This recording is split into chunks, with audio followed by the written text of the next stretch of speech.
Alrighty, and then the last thing we have to do for today is update our power rankings. Alrighty, now that every team has played week 7, we can rearrange these teams, who's looking better, who's looking worse, who's got to rise, and who's got to fall.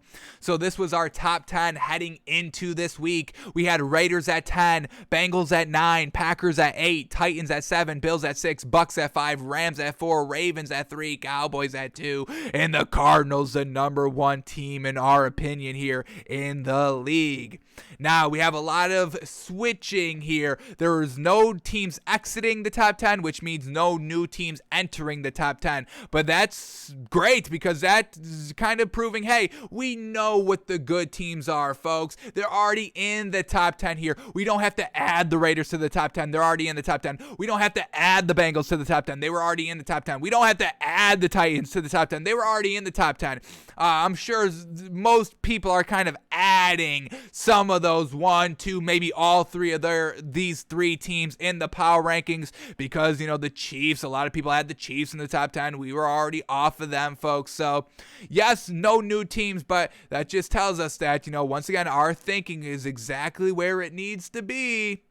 So, that's all we strive for on the show. As long as our thinking is exactly where it should be, that's what we kind of count our success on. And here we are adding no new teams in this week when the Bengals, Raiders, and Titans all deserve to be in the top 10 given their performance this week. So fantastic. But here we go. Let's start reordering teams. So here we go. New number 10 team is going to be the Packers. So they fall back 2 spots here, folks. And I get it. I understand. We just finally heard clarified what this Packers team is to us coming right from the horse's mouth. Aaron Rodgers saying, or I should say Turtle's mouth, Aaron Rodgers, you know, saying, hey, we're just a scrappy team. And that's exactly what they are. Finally, we have some context that we can kind of good that we have kind of words to put to what we're seeing from this Packers team. Never blowing out any teams, not facing the best teams, facing Washington, facing the Steelers, you know, kind of decently competitive. Washington really could have won the game. You know, Taylor Heineke going a little bitch mode a little bit. Little bitch made that game and real disappointing because we haven't seen Taylor Heineke be bitch made like that in his entire career. He's usually, hey, I'm diving, I'm running, I'm doing everything. We saw him, you know, sling the ball around 3 weeks ago to kind of come back from behind and win the game, but he doesn't want to dive for the end zone when it's like wide open and can't kind of get it done from a QB sneak perspective. So, real unfortunate there with the Washington football team, and that's kind of once again why we're dropping the Packers back a little bit. We've seen great performances by these other teams, so once again, it's not 100% knock on the Packers of why we're dropping them back 2 spots here, but we've got to really see them. I got to see them blow out a team. I got to see that they are able to do it. They're winning close games and they're finding ways to win games. That's what we love here. We praise other teams for it, so yes, we are still praising the Packers for this, but what happens when they face a real good team? Are they still going to be able to kind of get it done? And what happens when Aaron Rodgers starts to turn over the ball, or if just some players turn over the ball here for the Packers? Let me quickly see. I want to say this Packers team has probably one of the lowest turnovers in the league. They're not really turning over the ball here, folks. And I want to see what happens. You know, we saw Aaron Rodgers, he threw 2 interceptions game 1. They lose that game. Coincidence, correlation, causation, whatever you want to mark it up as. You know, what happens when things don't go right for the Packers? What's going to happen when, you know, Aaron Rodgers is throwing interceptions, Davante Adams is fumbling the ball here? Are they still going to be scrappy, or are they going to kind of turn on each other and clam up a little bit? So we still have some question marks here with the Packers team, and we are starting to kind of be at the middle of the season where really everything should be kind of ironed out, smoothed out, and showing what the team is from here on forward while getting better. So we've just got to see this Packers team beat a good team, and I want to see them blow out an opponent. We're seeing the Bucks blow out opponents. We're seeing the Patriots with Mac Jones blow out opponents. We're seeing the Cardinals. We're seeing the Cowboys all blow out opponents as well. We're just not seeing this Packers team do it, and that's why we just have a little bit of pause. As long as you have Aaron Rodgers, you're obviously going to be one of the best teams in the league, folks. We get it. But what happens when things start to go wrong? Will they still be coming together scrappily? or are they all just going to kind of lay down and kind of give up? So the Packers have 6 turnovers lost. The average is 8.5. So once again, above the average there. They're not really turning over the ball. They really don't do it more than one time in a game, if they do it at all. So once again, what happens when everything goes wrong with this Packers team? We don't think it's going to look too pretty. They don't got Devontae Adams this week for Thursday Night Football. Going to be real interesting to see what they can do. So we're going to leave the Packers here at 10. Please prove us wrong. We can move you up. And once again, this is not all on the Packers' fault of us moving them down. We just had some other great plays where we really just had no room to move them up, unfortunately. And you're going to see it right here, folks. You're going to see it right here again. Once again, no disrespect to this team, but they have to get moved down. We're moving. New number 9 team is going to be the Bills. And how unfortunate, they were on the bye this week. How do you get fired on your day off? Classic. Bills, how do you get demoted when you didn't even play? But that's what we're saying. This week we had some big teams step up in big spots, so we have to move them up a little bit more. And just unfortunately, some teams just didn't kind of, live up to the hype of the other teams, and they have to get moved down. It's not all disrespect, folks, okay? Relax, folks. I'm not knocking your team. I'm not a hater. I'm not all that. I'm just seeing other great things by other teams, and it's unfortunate. There's great teams in this league, folks. That's great for us, right? The viewer, we get the greatness all across the board. We want as much greatness as we can, and we got a lot of greatness last week. But the Bills have to move back to number 9 here. Like we said, they were on the bye this week. Let's see. Who do they got this week coming out of the bye? Do they got Miami this week? Or is that next week? This week, they got the Dolphins, so sheesh Louise. I mean, that should be, a pretty solid game for this Bills team to win. We'll see what they did with this bye week. Unfortunately, they got to be moved back to number 9, and we are still a little bit worried on the Bills of not getting it done in the red zone and having to settle for field goals. That's kind of our knock here for the Bills. All right, new number 8 team. Here we go. We've got moved this team back again here. And unfortunate. And I forgot to preface this. We moved the Rams and the Ravens. We swapped their spots midway in the week. So if you just watched the show last week's Power Rankings, you're like, hey, how did the Rams get to 4 and the Ravens got to 3? We made an impromptu switch here on Wednesday's show when we were watching the Rams and Matthew Stafford work and all of his incompletions. We had a bad taste in our mouth, and we had to move the Rams from 3 to 4, and we upgraded the Ravens from 4 to 3. But the Ravens just kind of bit us in the butt a little bit out here, losing the game to the Bengals. Now, this game was still close, folks. Let's not kind of run with this narrative. It's a great thing that the Bengals won. I've got no problem with the Bengals winning. Everybody's celebrating the Bengals. I've got no problem with that. But don't fall in love with the final score for this game, 41-17 win for the Bengals. This was a close game, folks. The Ravens had the lead 17-13. This was a 20-17 game with about 8 minutes left in the third quarter. Then the Bengals go down and make it 27-17, and then the Ravens just were trying to kind of play catch up a little bit, going for it on 4th down and all that. And this game didn't really get blown out. 10 points, I'm not calling a blowout just quite yet. The game got blown out 34-17 with 9 minutes left in the fourth quarter. So overall, this was still a decently close game. And the Bengals, remember, they scored big on some big plays. The 55-yard bomb to C.J. Uzama goes for 7 points. The big bomb to Jamar Chase that went, when did this come? Even this one, the 46-yard to Perrine, going big, just running the ball there. So once again, a lot of these points coming on the 55. Didn't Jamar Chase have a big touchdown, like 60-plus yards?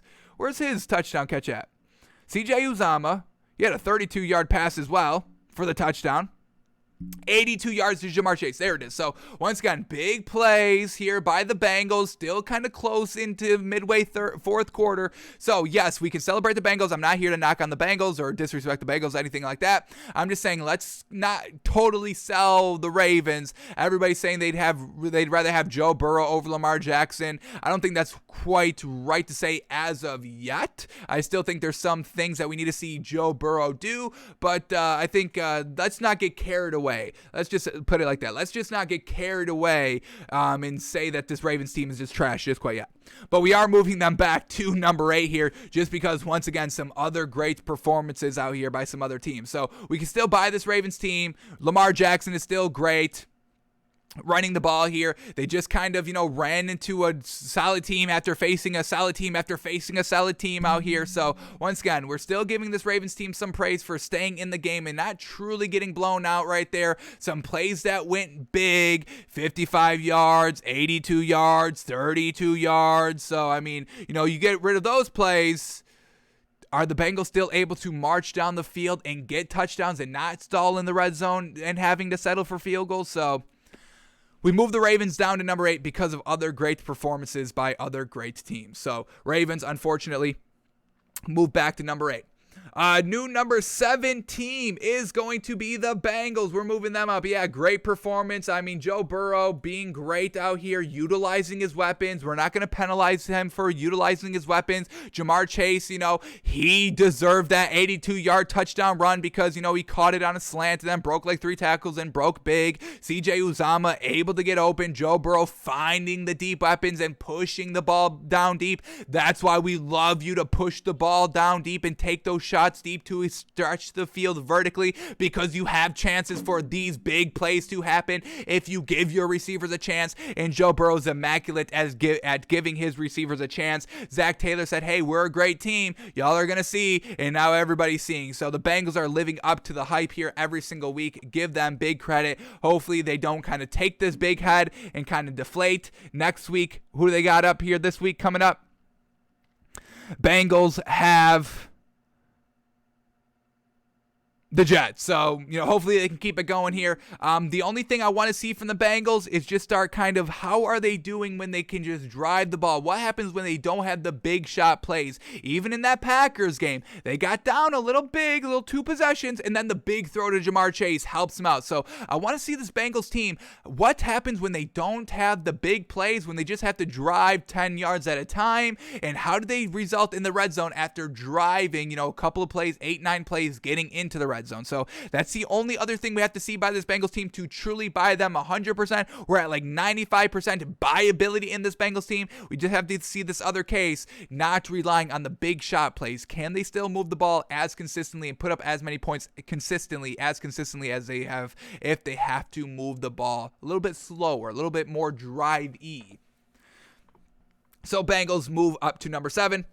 New number 6 team, we are going to move the Titans. Yes, sir. Absolutely real deal. Now that everybody's kind of back healthy, A.J. Brown, Julio Jones are moving the ball. Derrick Henry only had 80 rushing yards and still is able to win the game. The defense locking up, forcing the turnovers. This Titans team is the real deal. The new offensive coordinator here, and this Titans offense has really not missed a beat from the Arthur Smith days these last 2 seasons here for the Titans. So they're still moving the ball. The defense is tightening them up when they need to. Big games these last 2 weeks against the Bills, got no love except for us, they win. Then they face the Chiefs, got no love except for us, they win. And we're going to celebrate this Titans team by rising them up to number 6 out here. Derrick Henry, Ryan Tannehill. I don't love the defense overall, but if they're getting it done in the red zone, shutting you down in the red zone, forcing turnovers, you're finding ways to win games. Absolutely fantastic. Big blowout win for the Titans this week while getting disrespected on. We move them up to number 6. Alrighty, new number 5 team. We're moving this team back a little bit. A little still disappointed with this team a tad. The Rams. New number 5 team. We move them back from 4 to 5 here. Another move back. Yes, they won. Defense stepped up big time. Jalen Ramsey interception in the red zone to really ice the game against the Lions. Just kind of, close games out here by the Rams. Giving up the big plays to the Detroit Lions. Not really ready to go right off the rip. Allows the first drive touchdown by the Lions, allowed the onside kick, allowed the punt on 4th down. So some circumstances of just lackadaisicalness by this Rams team overall. Special teams, Matthew Stafford, Cooper Kupp, all of that. So we're getting a little concerned with things that we're seeing on a little individual game-by-game basis right here. Yes, it's still resulting into wins, but we still are getting small concerns while we're really not getting those by, that many by these other teams. So we're going to move the Rams back a spot right here and see how it goes. And once again, it's just another reason why we have to, or another way that we can celebrate other teams that are doing very, very well out here. So once again, not 100% disrespect to the Rams or their fault of why they're getting moved back, but they are still not doing themselves any favors of making up for that to stay up and not get moved back. If you could have followed exactly what I was saying when we were describing the Rams, because I thought I did the best I could in making it clear of what I was trying to say. So if that point didn't come across of what we were trying to say, we apologize. We tried our best. But Rams are 5. That's the main takeaway. All right, new number 4 team. Here we go. The Raiders. Oh my goodness, I love this Raiders team, folks. Woof! And I want to move this team up even more, but the number 3 team just can't quite yet. Maybe next week. But this Raiders team, man oh man, Rich Bisaccia, 33 points, 34 points his first 2 games. They're moving the ball. Derek Carr, 3 incompletions. No Darren Waller, no problem. They're still moving the ball. The defense held the Eagles only 7 points the entire game, basically, and won the game because of that. They had no points, couldn't move the ball in the first quarter, no problem. Still put up 33 points for the rest of the game. Rich Bisaccia is getting the most out of this Raiders offense, exactly what we have been wanting, exactly what we know this Raiders team can do. We always bought Derek Carr. We always bought this full complement of weapons. Who was the one thing that we never bought? John Gruden. He's out. Rich Bisaccia comes in, and they're breaking record after record here of just points and offense allowed here, or offensive production under the John Gruden era. They're getting and exceeding those marks by 1,000% with Rich Bisaccia. So Raiders are the real deal. The offense, the defense, they're getting it done. They're winning games. They don't even like John Gruden, so this is why they're still continuing to get better without him at the helm. So Raiders at 4. I love everything about this team. And then number 3, we're moving the Bucks, folks. I mean, Tom Brady. Whenever you got Tom Brady, you just got Tom Brady. And they blow out the Bears, and this is another game where we really can't take it at full value just looking at the final score. Let me get the game up here. Here we go. Somewhere. Bears, where are you? Did I close the game? I think I just said it. Here we go. All right, 38-3 win here for this Bucks team. But once again, Tom Brady not the best. 20 of 36 for only 211 yards. Yes, he had 4 passing touchdowns, but also kind of stalled on some drives. Hit Mike Evans big over and over again, kind of in the second half to really extend, or in the second quarter to really extend the lead and all that. They only put up 3 points in the second half, even though they didn't really, they didn't need to put up any points. So that's kind of what we're chalking it up at. But there's still some concerns here overall with the Bucks, but when you have Tom Brady, he always capitalizes on mistakes. His Bucks team doesn't make that many mistakes. Their defense, they're plugging and playing. They're having injuries all over the board. They've got no problem. They're still getting it done. How the Bears only 3 points and forced 6 turnovers off of Justin Fields just himself. So this Bucks team is always in it. The offense is fantastic. You really can't stop them defensively. You just have to hope they shoot themselves in the foot here. So Bucks at number 3. Whenever you've got Tom Brady, I mean, we're just seeing it every single week, folks. Tom Brady gets it done every single week. Down, not down, leading big, leading bad, doesn't matter. They still get it done. So Bucks are really gosh dang good, folks, and we got to move them to number 3. And then number 2 and number 1 are still staying the same, folks. Cowboys coming off of a bye. We're still loving everything about them. We don't really see anybody kind of passing them what they did this week. And the Cardinals got it done by getting everybody involved, the usual suspects, Kyler Murray. So Cowboys at 2 still the same here, and Cardinals at 1 still the same heading into this week. So our power rankings heading into week 8, we got Packers at 10, Bills at 9, Ravens at 8, Bengals at 7, Titans at 6, Rams at 5, Raiders at 4, Bucks at 3, Cowboys at 2, and the Cardinals, the number 1 team in the league.